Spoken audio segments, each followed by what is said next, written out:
les hommes riches riaient en jetant une pauvre fille dans un enclos avec un étalon connu pour attaquer quiconque s'approchait.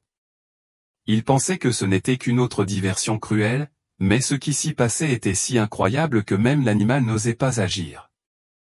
La matinée commençait par un temps froid, avec le vent sifflant entre les planches détachées de la vieille maison en bois. Maria se réveillait avant le soleil, comme elle le faisait toujours. Il enfila ses pantoufles usées, se couvrit les épaules du châle élimé de sa grand-mère et alla directement dans la cour chercher des feuilles de chou. L'odeur du thé bol d'eau venait de la cabane. Donna Lourde, âgée de près de 80 ans, luttait depuis des semaines contre une forte toux. La jeune fille préparait tout avec soin, même à un si jeune âge. Le poêle à bois contenait encore des braises de la nuit dernière. Maria souffla lentement et ralluma le feu. Tout en remuant la marmite, il regarda par la fenêtre et soupira. « J'espère pouvoir tout vendre aujourd'hui, » dit doucement grand-mère. Donna Lourde, assise sur une vieille chaise, répondit d'une voix rauque, « Oui, ma fille, pars, mais fais attention à ces gens sur la place, à ces hommes riches qui sont arrivés hier. » Je n'ai pas aimé la façon dont ils te regardaient. Maria baissa la tête. Je savais déjà comment les visiteurs de la ville traitaient ceux qui y vivaient. Beaucoup de gens pensaient qu'ils valaient moins parce qu'ils vivaient parmi les poulets, les buissons et la boue.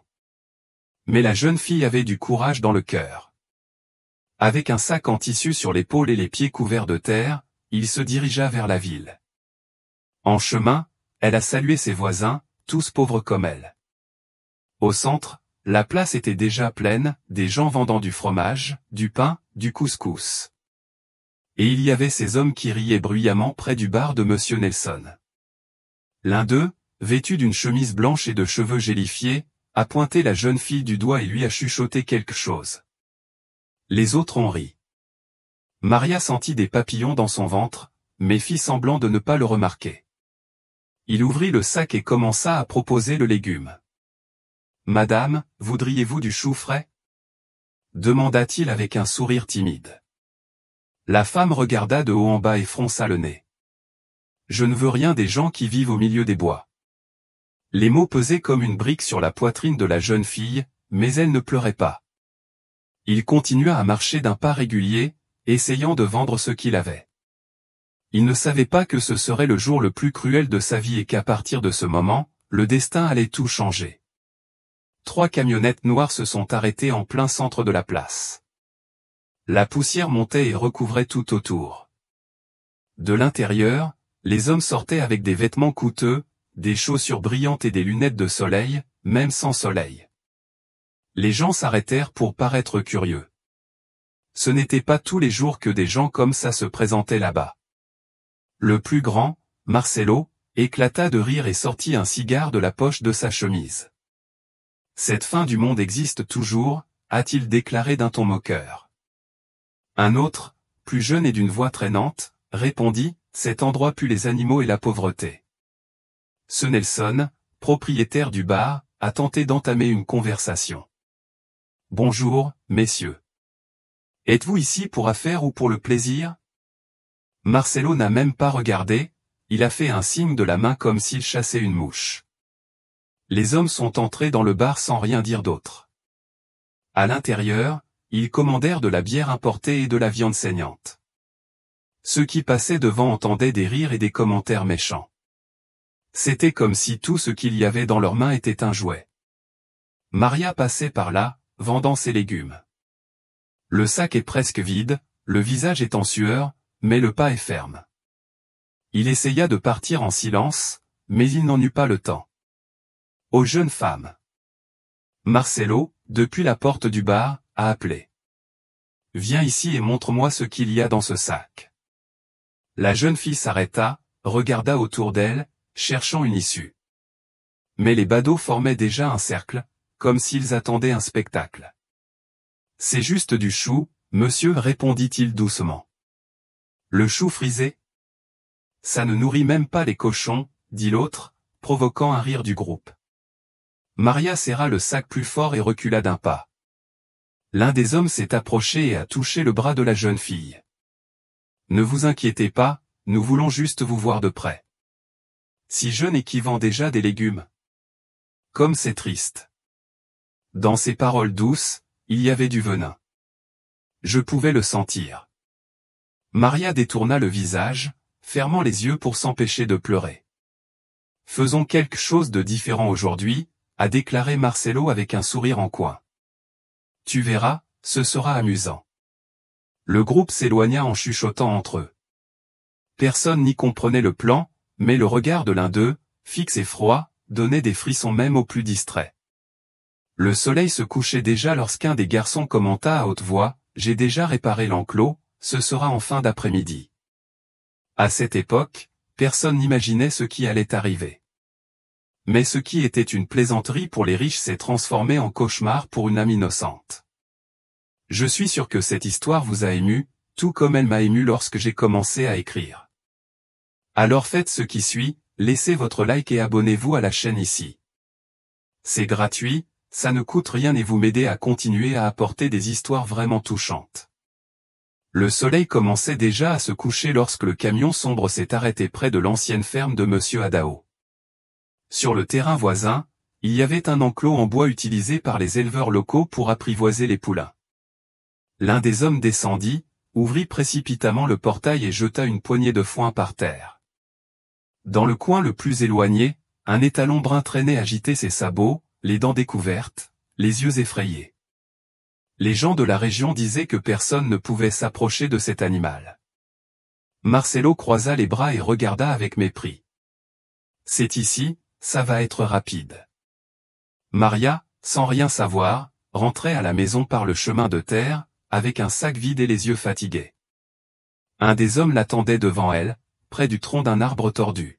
« Salut jeune femme, viens ici, apporte ton aide. » La voix semblait calme, mais il y avait quelque chose d'étrange dans la façon dont il parlait. La jeune fille s'arrêta, hésita, mais s'approcha lentement. « J'ai besoin que tu prennes quelque chose dans le stylo pour moi. Je l'ai accidentellement renversé, pour que tu puisses le récupérer rapidement et gagner quelques dollars. » Dans l'enclos ? Demanda-t-elle avec méfiance. C'est juste un mouchoir, il est par terre. Le cheval est coincé dans un coin, il n'est même pas proche. Sans trop réfléchir, Maria a suivi l'homme jusqu'à l'endroit. L'autre attendait déjà à la porte. Dès que la jeune fille entra, le bruit sec de la serrure résonna dans tout le champ. « Où » dit-il d'une voix tremblante. L'étalon reniflait bruyamment, ses narines tremblaient, ses sabots battaient contre le sol comme un tambour de guerre. Maria se figea au milieu de l'enclos, ne comprenant rien. Dehors, les hommes riaient. L'un d'eux a même sorti son téléphone portable de sa poche. Cela va bien faire rire. La jeune fille regarda autour d'elle, essaya de crier, mais sa voix ne sortait pas. Le cheval marchait lentement mais sûrement, regardant fixement sans cligner des yeux. Tête baissée, muscles tendus, prêt à attaquer. Maria respirait lourdement, son cœur bondissant dans sa poitrine. Chaque pas de l'animal sonnait comme le tonnerre, le sol semblait tourner, sa bouche séchait, ses mains tremblaient. À cette époque, face au mal humain et à l'instinct d'un animal courageux, une décision du destin allait tout changer. L'étalon s'arrêta juste devant, la tête haute, la crinière au vent. Les yeux ressemblaient à deux charbons ardents, fermement ancrés dans les yeux de la jeune fille. Sa bouche écumait, ses sabots martelaient le sol sec. Marie ne pouvait pas bouger. Un pas de plus et tout pourrait s'arrêter là. Dehors, les hommes riaient. L'un d'eux a même fait semblant de raconter la scène, comme s'il s'agissait d'une bagarre. Écoute, le spectacle est sur le point de commencer. Maria ferma les yeux une seconde. Le souvenir de sa grand-mère est apparu comme un souffle, ne regardez jamais un animal avec peur, parlez avec votre cœur. Il inspira profondément et, d'une voix étranglée, murmura, calme-toi, s'il te plaît, je veux juste partir. Le cheval baissa un peu la tête. Le corps était toujours tendu, mais les pas devenaient plus lents. La queue remuait lentement. Maria leva la main, très lentement, sans quitter l'animal des yeux. Je ne veux pas te faire de mal, et tu ne veux pas non plus me faire de mal, n'est-ce pas? Silence. juste le bruit du vent et le bruissement des feuilles. L'un des hommes a donné un léger coup de pied dans la clôture et a crié « Allez, mec, fais-lui peur !» Le cri fit sursauter les talons, qui fit 2 pas rapides en avant. Maria tomba à genoux. Avec effroi, son visage toucha presque le sol, mais au lieu d'une attaque, quelque chose d'inattendu se produisit. Le cheval renifla l'épaule de la jeune fille, puis posa son nez contre sa main moite. Il se tenait là, respirant lourdement, ses yeux autrefois féroces semblaient maintenant tristes. L'un des hommes a laissé tomber son téléphone portable par terre, l'autre a arrêté de rire. « Qu'est-ce que c'est que ça ?» demanda-t-il avec incrédulité. L'étalon hennissait bruyamment, lui tournait le dos et se dirigeait vers le coin de l'enclos. Maria, toujours au sol, pleurait doucement, non pas de peur, mais de soulagement. Sa main tremblait, sa poitrine lui faisait toujours mal, mais le pire était passé. Dehors, personne ne savait quoi dire.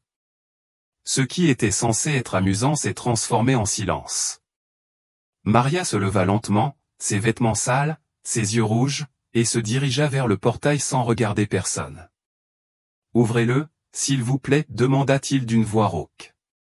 Finalement, quelqu'un l'a déverrouillé. La jeune fille partit lentement, sans rien dire d'autre, derrière les talons qui la regardaient toujours, comme s'il reconnaissait la douleur de quelqu'un qui avait aussi trop souffert. Le chemin du retour parut plus long que d'habitude. La boue collait à ses pieds, ses vêtements collaient à son corps et sa poitrine était lourde comme s'il avait été frappé. Maria marchait lentement, la tête baissée, ne comprenant pas ce qui s'était passé. Le mal des hommes résonnait encore dans les oreilles, mais personne ne s'attendait au geste du cheval. À la porte du sitio, Donna Lourde attendait assise sur une chaise en bois. Le visage de la grand-mère s'est illuminé lorsqu'elle a vu sa petite fille, mais le sourire a vite disparu lorsqu'elle a remarqué l'état de la jeune fille. « Que s'est-il passé, ma fille ? Quel est ce regard ?» a-t-il demandé. Maria laissa tomber le sac par terre et se jeta sur les genoux de sa grand-mère, s'effondrant dans un cri silencieux, sans crier. Les larmes coulaient comme une pluie épaisse sous un orage.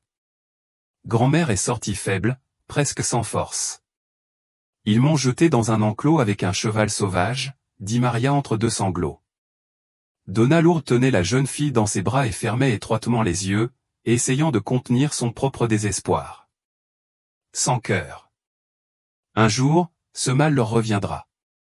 Vous verrez. La nuit tombait lourdement à l'intérieur de la maison. Seul le bruit du vent frappant la fenêtre et le sifflement de la bouilloire remplissaient le silence. Maria ne voulait pas manger ni dire autre chose. Elle s'assit dans un coin de la pièce, serrant son genou, le regard fixé dans le vide.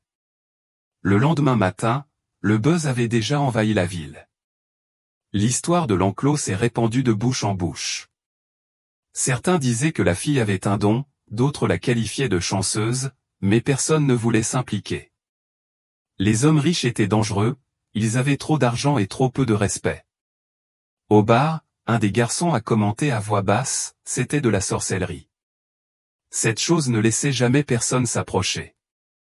Marcello laissa échapper un rire forcé, mais ses yeux montraient de l'inquiétude. L'image de la jeune fille à genoux et du cheval calme ne la quittait jamais de l'esprit. Le même après-midi, un homme de grande taille, vêtu de vêtements miteux et de bottes en cuir, arriva en ville sur un cheval noir. Personne ne connaissait son nom, mais son air expérimenté et son attitude calme attiraient l'attention.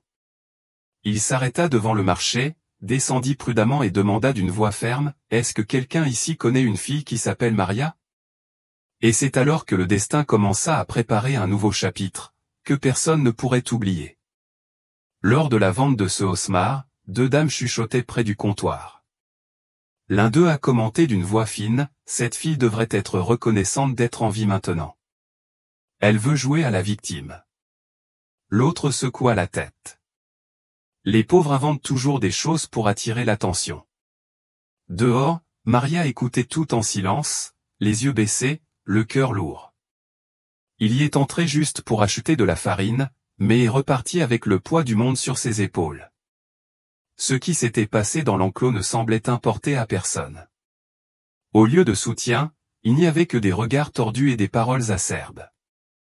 À l'école, les chuchotements se sont multipliés. Deux garçons se moquaient bruyamment près du portail. Regardez-la, la dompteuse de chevaux sauvages. Elle veut voir si elle peut apprivoiser les riches maintenant. Maria a continué, faisant semblant de ne pas entendre, mais tout lui faisait mal à l'intérieur. Dans sa tête, le visage de sa grand-mère apparaissait comme une consolation. Donna Lourde a toujours dit, celui qui plante l'amour récolte la paix, même si cela prend du temps. À l'heure du déjeuner, la nourriture dans l'assiette semblait insipide. La jeune fille poussa les haricots avec sa fourchette, ne voulant pas manger. Grand-mère, de l'autre côté de la table, regardait avec inquiétude. Si tu veux, nous partirons d'ici. Il y a des gens bien dans la ville voisine. Nous recommencerons. Maria secoua lentement la tête. Non, grand-mère, je veux rester. Je ne sais juste pas par où continuer. Plus tard, dans la cour de la ferme, la jeune fille s'est assise à l'ombre du manguier. Le vent balançait lentement les feuilles, comme s'il voulait endormir cette pensée. Tête appuyée contre le tronc, yeux fermés, cherchant la paix. C'est alors qu'un léger clic au niveau de la porte attira son attention. Un homme debout dehors, chapeau à la main, la voix ferme et calme. « Bonjour, madame. J'ai entendu ce qui s'est passé. Puis-je parler un peu ?» Maria se releva lentement, toujours méfiante. Le regard du visiteur n'avait aucune arrogance. « Je m'appelle Jonas. Je travaille avec des chevaux depuis plus de 40 ans. J'ai entendu parler de ce qui vous est arrivé ainsi qu'à cet étalon en colère. » La jeune fille plissa les yeux de surprise. « Comment savez-vous » Jonas fit un pas en avant et répondit calmement, « Parce qu'un cheval ne recule devant personne, seulement devant ceux qui ont une âme similaire. Et je pense que vous et cet animal vous compreniez d'une manière que peu de gens comprennent. » Maria fronça les sourcils de surprise. « Mais je ne suis qu'une fille des bois. Comment un animal comme celui-là pourrait-il me faire confiance ?» L'homme posa la tasse sur sa jambe et répondit, « Parfois, celui qui est le plus frappé dans la vie est celui qui a le cœur le plus pur. Et l'animal le reconnaît. Je l'ai déjà vu. C'est pourquoi je suis venu ici. Je veux te montrer quelque chose. » La jeune fille avait l'air suspicieuse, mais quelque chose dans les yeux de Jonas apportait de la sécurité. La grand-mère, qui écoutait tout depuis la chaise près de la porte, poussa un léger soupir et dit, « Si cet homme dit la vérité, peut-être que Dieu vous a donné une chance. » Le lendemain, le ciel étant encore nuageux, Jonas revint avec une charrette tirée par un cheval noir. Sur la banquette arrière, une vieille cellule, un arc et un sac plein de carottes. « Aujourd'hui, vous apprendrez leur langue, et après cela, personne ne vous méprisera. » Maria monta dans le chariot sans rien dire, le visage sérieux, mais ses yeux brillaient, comme si elle commençait à comprendre que quelque chose de bien plus grand allait arriver. La charrette a suivi un chemin de terre que peu de gens connaissaient, a traversé des pâturages élevés, a traversé Riacho Raso et a gravi une colline pleine de rochers. Au sommet, un corral en bois entourait 3 chevaux de couleurs différentes. Dans le coin, une maison simple avec un petit porche et une clôture en bambou. Jonas tira les rênes lentement et prudemment. « Nous sommes là. » Maria descendit du chariot et regarda tout attentivement. Les chevaux paissaient en silence, calmement. L'un d'eux s'approcha lentement et sentit la main de la jeune fille. Jonas regardait de loin, les bras croisés. « As-tu vu ça ? Je n'ai même pas eu besoin de dire quoi que ce soit. Ils savent déjà qui tu es. » La jeune fille sourit légèrement pour la première fois depuis des jours. Le vent lui ébouriffait les cheveux, mais son cœur semblait plus calme. Il sortit la cellule du chariot et l'emmena au centre du corral. « Aujourd'hui, vous ne monterez pas. D'abord, vous apprendrez à respecter le temps de chaque animal. Ici, personne ne commande.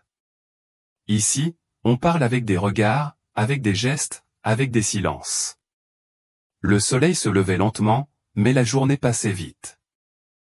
Maria a appris à marcher parmi les chevaux sans les effrayer, à offrir des carottes la paume ouverte, à reconnaître quand l'animal avait besoin d'espace ou d'affection. Jonas n'a pas crié, il n'a pas utilisé la force, juste de la patience et de la présence. À l'heure du déjeuner, ils étaient assis sous un arbre, mangeant du pain avec du fromage et buvant du jus de noix de cajou.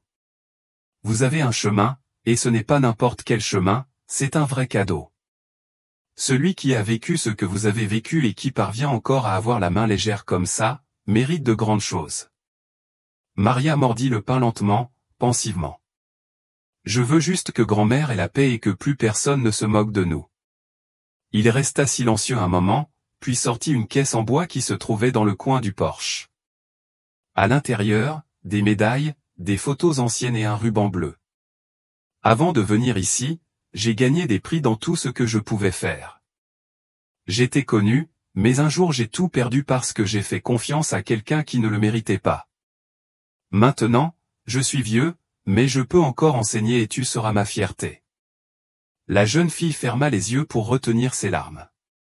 Sur ce bout de terre est née une amitié qui allait changer deux chemins à la fois. Le temps passait tranquillement sur ce bout de terrain. Chaque matin, Maria arrivait au corral le visage encore endormi, mais avec une étincelle dans les yeux. Jonas attendait déjà avec l'arc enroulé autour du bras et une nouvelle tâche. Un jour, il s'agissait de brosser, le lendemain de nettoyer le sol ou simplement d'observer le comportement des animaux. Le troisième jour, un étalon blanc nerveux et distant a commencé à s'approcher de la jeune fille sans être appelé. Il posa son nez contre son épaule et laissa échapper un grognement sourd. Jonas l'a vu de loin et lui a fait signe de rester calme. Celui-là n'a jamais touché personne. Il a déjà mordu 2 piétons et a failli marcher sur le vétérinaire, mais avec toi, il a l'air différent. Maria sourit sans montrer les dents et, de sa main tendue, lui offrit un morceau de pomme. Tu vois, il voulait juste être traité avec respect, n'est-ce pas? Le vieil homme rit doucement. Parfois, les chevaux comprennent mieux le respect que les humains. Cet après-midi-là, alors qu'elle nettoyait les sabots d'un cheval noir, Maria remarqua quelque chose à l'horizon. Une silhouette familière avançant le long de la route à pas lents. Le cœur s'est accéléré. Le même étalon brun de l'enclos s'approcha d'une démarche calme, entraînant le vent avec lui. La jeune fille resta immobile, ne sachant pas si elle devait sourire ou pleurer. Jonas s'approcha lentement. On dirait que cet animal est venu après toi. Personne ne tient longtemps un animal comme ça s'il ne veut pas rester. L'étalon s'arrêta devant la jeune fille et posa son front contre le sien. Maria ferma les yeux et passa sa main dans sa crinière rugueuse. Je savais que tu reviendrais. Le vieil homme prit une profonde inspiration et dit, celui-ci vous apprendra plus que n'importe quel livre. Vous apprendrez à monter à cheval, mais aussi à tomber et à vous relever. Chaque trébuchement que vous ferez se fera sentir dans vos sabots, et chaque bon pas suivra. Maria leva les yeux vers le ciel et murmura un doux « merci ». Le passé faisait encore mal, mais là, à côté de quelqu'un qui ne parlait jamais avec des mots, une nouvelle force est née, et le monde a semblé enfin reconnaître la valeur de quelqu'un qui avait toujours été ignoré. Le ciel s'est levé nuageux, avec de gros nuages traînant au-dessus de nous. Maria est arrivée tôt au corral, mais Jonas était déjà assis sur le porche avec une couverture autour des épaules et avait l'air lointain. La jeune fille réalisa que ce ne serait pas une journée ordinaire. « Est-ce que tout va bien, Jonas ?» Le vieil homme regarda lentement, tira son chapeau vers l'avant et lui fit signe de s'asseoir à côté de lui. Avec un long soupir, il commença à parler, « Tu sais, ma fille, quand j'avais ton âge, j'entendais aussi des rires moqueurs. J'étais aussi humilié. Mais ma douleur est restée longtemps, trop longtemps à l'intérieur. » Maria prêtait attention à chaque mot, assise sur le sol en terre battue, les mains sur les genoux. J'ai travaillé dans une grande ferme, j'ai montré à beaucoup de patrons qu'un cheval n'est pas une machine. J'ai gagné un trophée, une médaille, des applaudissements de beaucoup de monde.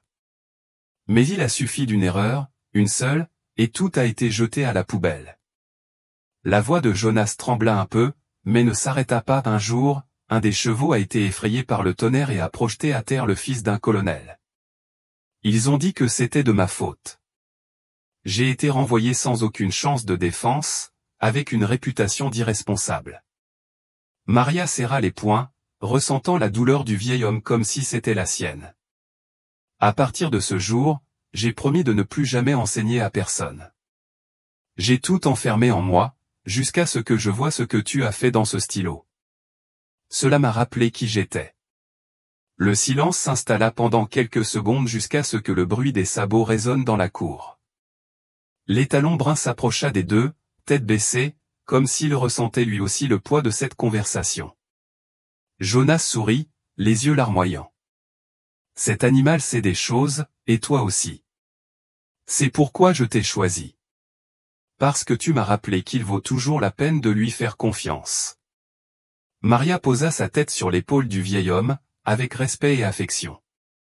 Là, il n'y avait plus de maître ni d'apprenti, juste deux âmes blessées se reconnaissant dans la douleur. Le vent soufflait plus fort, soulevant de la poussière sur le sol, et dans le cœur de tous deux, une certitude, la suite ne serait pas facile, mais la force naissait déjà du silence partagé entre les hommes et les animaux.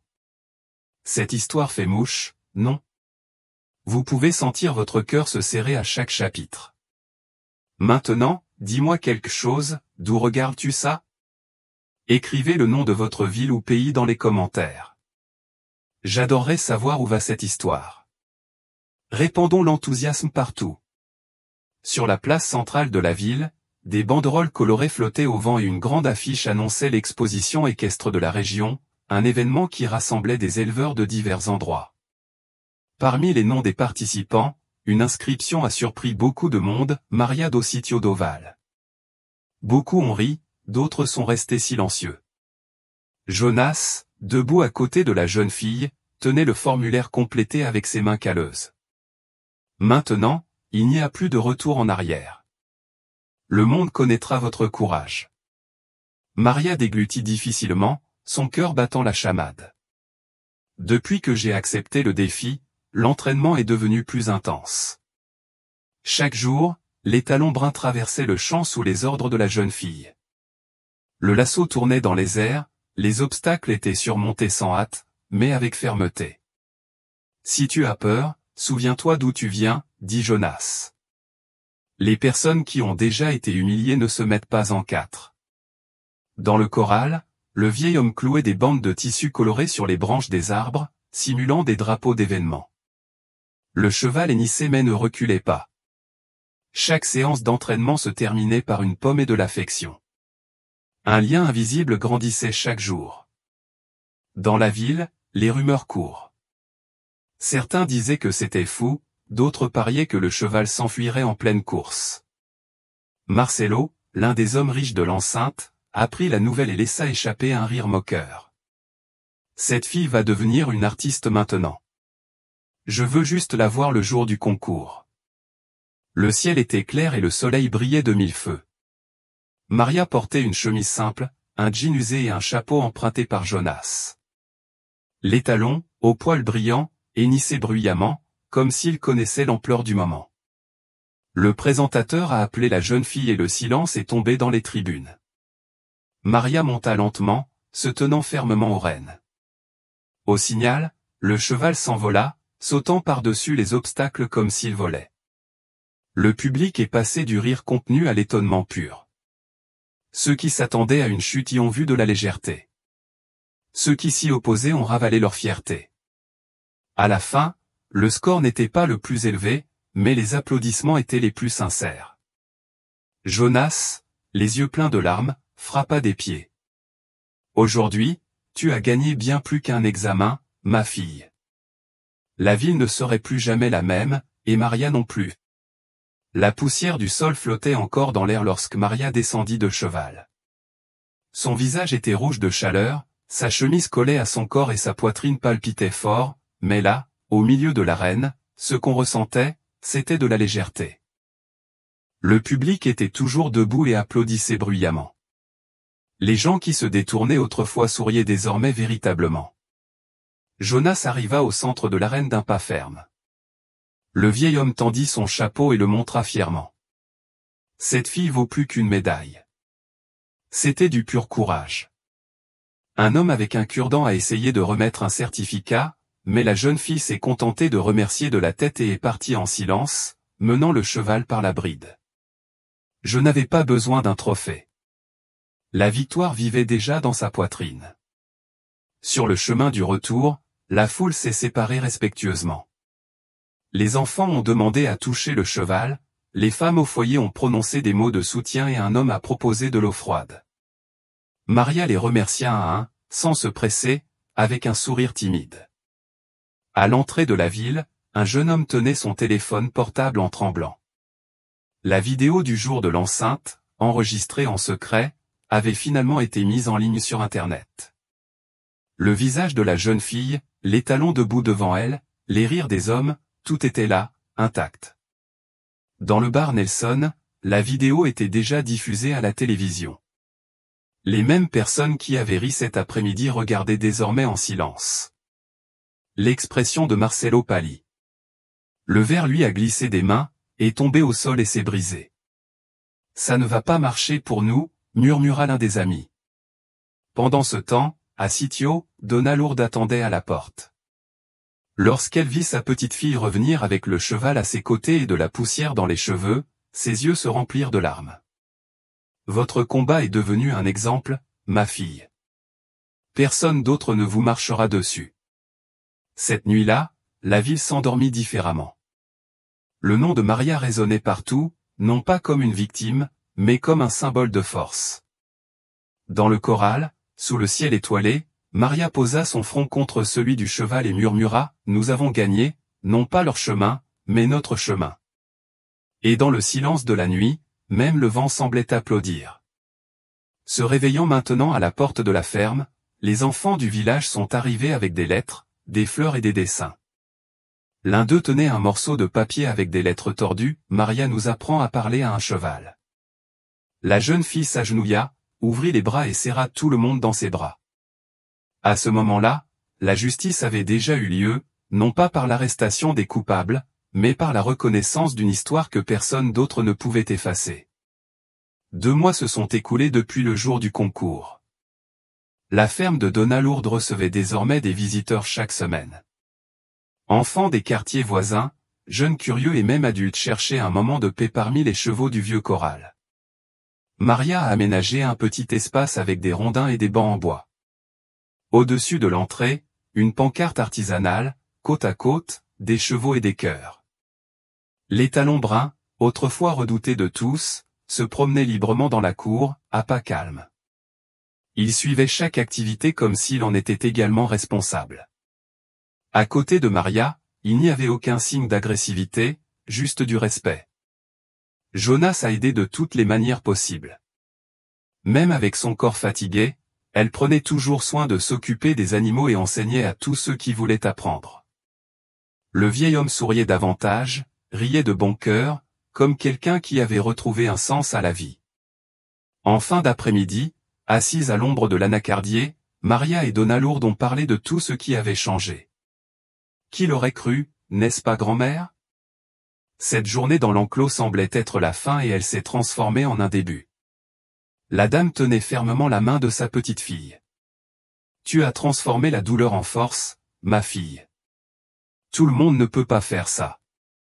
Les yeux larmoyants de grand-mère brillaient de fierté. Le silence entre les deux était plus fort que n'importe quel mot. Le samedi suivant, une équipe de télévision est apparue en ville. Ils voulaient raconter l'histoire de la jeune fille au cheval sauvage. Le journaliste a été ému par chaque détail, depuis la clôture jusqu'à la création du projet social. L'histoire a fait le tour du pays. D'autres soutiens sont arrivés, dont, visite, voire lettres de l'étranger. Le dernier jour du mois, une simple fête était organisée dans la cour. Beaucoup de nourriture cuite sur le poêle à bois, de la musique d'alto et du gâteau à la semoule de maïs. Les enfants ont couru à travers le champ, montant à cheval en toute sécurité et joyeusement. Jonas a reçu une médaille d'honneur communautaire. À la fin de la fête, Maria a grimpé sur une caisse en bois et a dit d'une voix ferme, « Je ne veux pas que quelqu'un d'autre vive ce que j'ai vécu.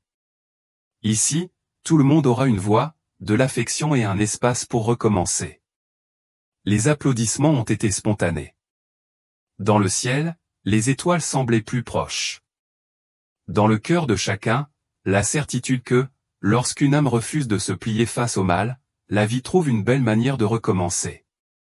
Si cette histoire a touché votre cœur comme le mien, faites une chose simple qui aide beaucoup, partagez-la avec quelqu'un qui a aussi besoin de ressentir cette force. Il y a beaucoup de gens qui ont besoin de croire à nouveau que le bien gagne toujours, et vous pourriez en être la raison.